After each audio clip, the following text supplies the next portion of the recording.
स्वयंपाकासाठी काही उपयुक्त टिप्स. 1.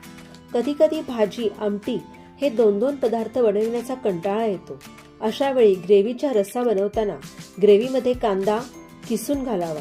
छान दाट व घट्ट ग्रेव्ही तयार होते. 2. तूप कढविताना जर तूप मोठ्या आचेवर कढविले तर ते काळे पडते. अशा वेळी बटाट्याचा एक काप काढून तुपामध्ये घालावा. यामुळे तुपातील काळेपणा निघून जातो आणि तूप छान पिवळसर होते. 3.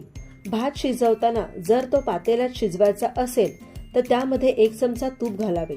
यामुळे भात छान मोकळा सळसळीत होतो. 4. कोणतेही कडधान्य शिजवताना त्यामध्ये 1 चमचा मेथीदाणे घालावे. यामुळे कडधान्य पचायला हलके होते.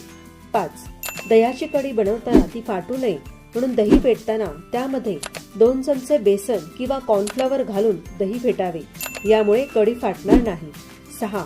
दुधाची मलाई खराब होऊ नये म्हणून त्यामध्ये 1